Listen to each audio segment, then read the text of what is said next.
Maraknya kasus bullying atau tindak penindasan yang terjadi di lingkungan pendidikan yang dilakukan oleh sejumlah remaja putri di Malang, Jawa Timur yang diduga menjadi korban perundungan teman sekolahnya sejumlah pihak.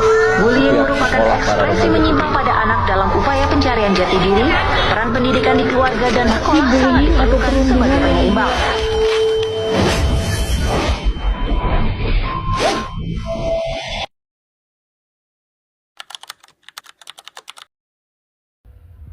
Dalam era digital, pemanfaatan teknologi di bidang pendidikan menjadi hal tak terelakkan.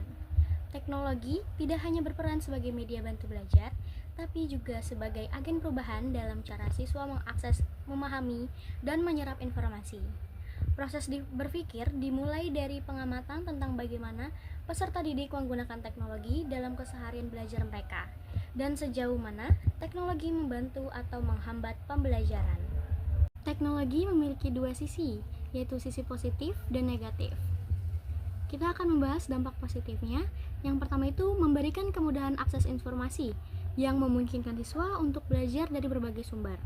Yang kedua, menjadikan pembelajaran lebih menarik dan interaktif, terutama melalui media audio-visual atau platform digital. Yang ketiga, efisiensi dalam pembelajaran tercapai melalui otomatisasi dan fleksibilitas waktu. Yang keempat, mendorong inovasi metode pembelajaran seperti pembelajaran berbasis game atau aplikasi. Yang kelima, peningkatan fasilitas seperti penggunaan komputer, proyektor, atau internet cepat di sekolah. Selanjutnya kita akan membahas tentang dampak negatifnya. Yang pertama, penyalahgunaan teknologi untuk hal-hal di luar pembelajaran. Yang kedua, ketergantungan berlebihan yang menyebabkan distraksi pembelajaran. Yang ketiga, gangguan kesehatan seperti kelelahan mata atau kurangnya aktivitas fisik. Yang keempat, overload informasi yang bisa menyebabkan kebingungan. Yang kelima, masalah sosial dan moral seperti isolasi sosial atau perilaku tidak etis.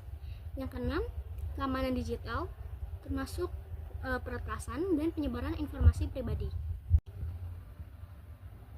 Teknologi harus dimanfaatkan secara bijak. Sekolah dan guru perlu berperan aktif dalam yang pertama itu menyediakan edukasi literasi digital. Yang kedua, menyusun kebijakan pemanfaatan teknologi yang jelas. Yang ketiga, melibatkan orang tua dalam pengawasan digital di rumah. Yang keempat, mendorong penggunaan teknologi yang beretika dan bertanggung jawab oleh siswa. Lalu ada bullying dan kekerasan di sekolah. Bullying merupakan permasalahan yang kompleks dengan dampak serius bagi perkembangan jangka panjang peserta didik. Dalam menerapkan berpikir kritis, penting untuk mengenali berbagai bentuk perilaku bullying, memahami motif dibaliknya, serta menelaah dampaknya secara menyeluruh.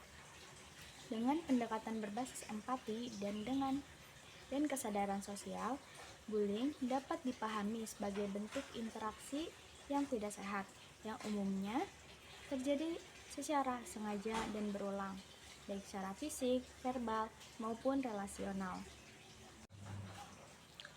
Bullying terbagi menjadi beberapa jenis.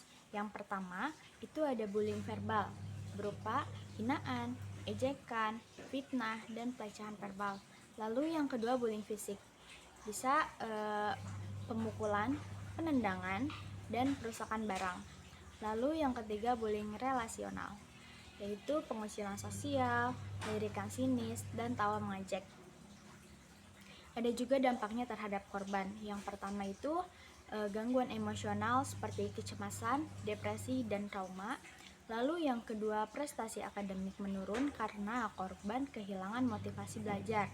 Yang ketiga, muncul perilaku ekstrim seperti agresivitas atau menarik diri. Dan yang keempat, stres jangka panjang yang dapat membentuk kepribadian tertutup. Ada juga beberapa solusi yang bisa diterapkan untuk menghindari terjadinya bullying di sekolah. Perlu pendekatan menyeluruh dari semua pihak. Yang pertama yaitu penerapan kebijakan anti-bullying yang tegas. Lalu yang kedua pembinaan karakter dan nilai-nilai empati melalui kegiatan di sekolah. Yang ketiga penguatan komunikasi siswa, guru, dan orang tua. Yang keempat pembuatan unit konseling atau pendampingan psikologis di sekolah. Selanjutnya ada kesehatan mental peserta didik. Kesehatan mental menjadi salah satu fondasi penting dalam keberhasilan belajar. Dalam proses berpikir kritis, penting untuk memahami bahwa gangguan mental bukan hanya hasil dari tekanan eksternal saja, tetapi juga berkaitan dengan aspek biologis, usia, dan karakter pribadi. Selanjutnya ada faktor yang mempengaruhi kesehatan mental. Yang pertama itu ada genetik dan neurobiologis. Penelitian menunjukkan bahwa faktor genetik memainkan peran yang sangat signifikan dalam predisposisi terhadap gangguan mental. Anak-anak yang memiliki riwayat keluarga dengan gangguan seperti depresi, kecemasan, atau gangguan bipolar lebih cenderung mengembangkan kondisi serupa. Hal ini disebabkan oleh faktor genetik yang diwariskan, yang dapat mempengaruhi cara otak berfungsi dan merespon stres. Selain itu, variasi dalam gen tertentu dapat mempengaruhi keseimbangan neurotransmitter yang berperan dalam regulasi suasana hati dan emosi. Misalnya gangguan pada sistem serotonin dapat berkontribusi pada risiko depresi. Yang kedua ada tahap perkembangan dan usia. Masa remaja merupakan periode kritis dalam perkembangan individu. Pada fase ini, remaja mengalami perubahan hormonal yang signifikan yang dapat mempengaruhi suasana hati dan perilaku. Selain itu, remaja juga sedang dalam proses membangun identitas diri yang seringkali disertai dengan kebingungan dan tekanan sosial. Perubahan ini dapat membuat mereka lebih rentan terhadap gangguan mental. Stres dari lingkungan seperti tekanan akademis, hubungan sosial, dan harapan dari orang tua yang dapat memperburuk kondisi mental mereka. Oleh karena itu, dukungan emosional dan lingkungan yang stabil sangat penting selama periode ini. Yang ketiga ada kepribadian dan daya tahan mental. Kepribadian individu juga berkontribusi dalam kesehatan mental.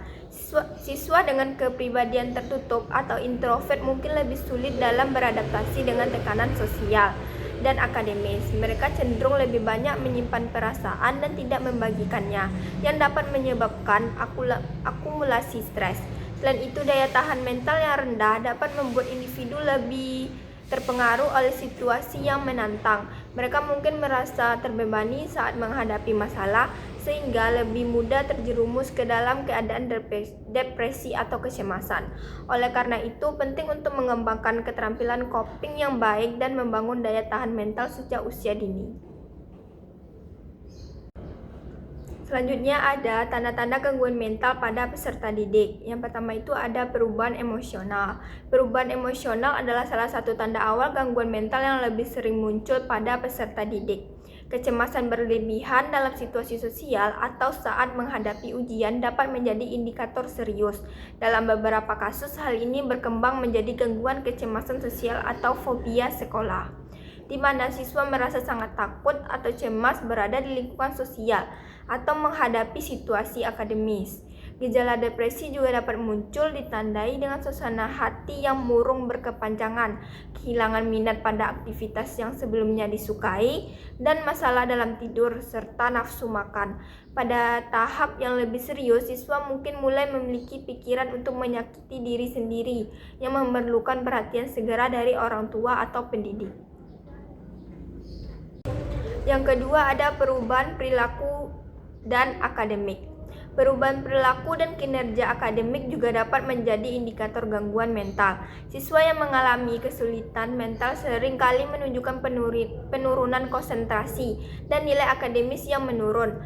Mereka mungkin kehilangan motivasi untuk belajar, lebih sering bolos, atau bahkan menolak untuk pergi ke sekolah. Selain itu, penarikan diri sosial menjadi perhatian siswa, mungkin menghindari interaksi dengan teman-teman, minim berteman, dan enggan untuk berbicara. Kesulitan dalam berinteraksi dapat membuat mereka merasa terisolasi, yang pada gilirannya dapat memperburuk kondisi mental mereka. Yang ketiga ada keluhan fisik. Keluhan fisik bisa menjadi tanda bahwa siswa mengalami stres atau kecemasan, sakit kepala yang berulang, nyeri perut, atau gejala fisik lainnya tanpa penyebab medis yang jelas seringkali merupakan manifestasi dari masalah psikologis. Misalnya, kecemasan dapat menyebabkan ketegangan otot yang berujung pada sakit kepala, sementara stres dapat mempengaruhi sistem pencernaan, menyebabkan sakit perut. Penting untuk diingat bahwa keluhan fisik ini tidak selalu disertai dengan gejala mental yang terlihat, sehingga perhatian yang seksama terhadap kesehatan mental siswa sangat diperlukan.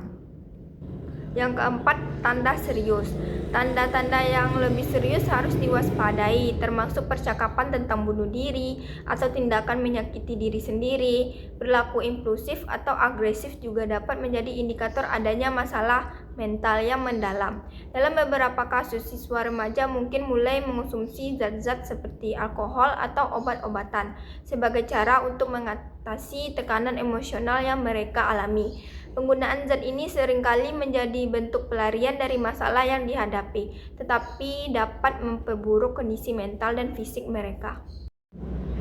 Selanjutnya ada peran sekolah dan guru dalam mendukung kesehatan mental. Yang pertama ada deteksi dan intervensi dini. Sekolah memiliki peran penting sebagai garis pertahanan pertama dalam mendeteksi gangguan kesehatan mental pada siswa. Deteksi dini dapat dilakukan melalui screening skala besar yang terbukti efektif dalam mengidentifikasi siswa yang berisiko tinggi mengalami masalah mental. Meskipun metode ini efektif, implementasinya belum merata di semua sekolah, sehingga penting untuk meningkatkan kesadaran dan sumber daya yang tersedia. Guru sebagai pengamat harian memiliki kemampuan untuk mengenali perubahan perilaku dan emosi siswa. Mereka dapat memperhatikan tanda-tanda seperti penurunan motivasi, perubahan dalam interaksi sosial, atau bahkan keluhan fisik yang tidak biasa. Dengan penelitian yang tepat, guru dapat dilengkapi dengan keterampilan untuk melakukan intervensi awal, merujuk siswa yang membutuhkan bantuan ke profesional yang lebih berpengalaman, dan menciptakan lingkungan yang mendukung. Yang kedua yaitu menciptakan lingkungan yang mendukung. Lingkungan sekolah yang aman, inklusif, dan saling menghormati sangat penting dalam mendukung kesehatan mental siswa. Sebuah iklim sekolah yang positif dapat menurunkan tingkat depresi dan meningkatkan prestasi akademik. Sekolah perlu menciptakan budaya di mana siswa merasa dihargai dan diterima, serta memiliki tempat untuk mengekspresikan diri tanpa takut akan penilaian. Yang ketiga, pembelajaran keterampilan sosial emosional.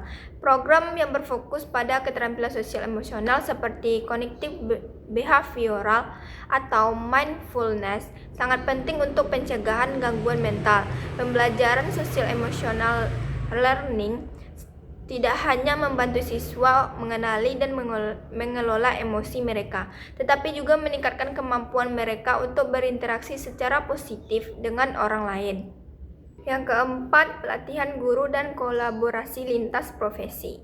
Penting bagi guru untuk mendapatkan pelatihan dalam mengenali dan menangani masalah kesehatan mental. Dengan pengetahuan yang tepat, guru dapat membantu siswa dengan lebih efektif tanpa melampaui batas profesional mereka. Pelatihan ini dapat mencangkup cara berkomunikasi dengan siswa yang mengalami kesulitan, serta teknik untuk mendukung siswa dalam mengelola emosi mereka. Kolaborasi antara guru, konselor, psikolog, dan orang tua sangat krusial untuk menciptakan pendekatan yang holistik dalam mendukung kesehatan mental siswa. Kerjasama ini memungkinkan pengembangan rencana dukungan yang berkelanjutan dan komprehensif di mana semua pihak terlibat dalam mendukung kesejahteraan siswa.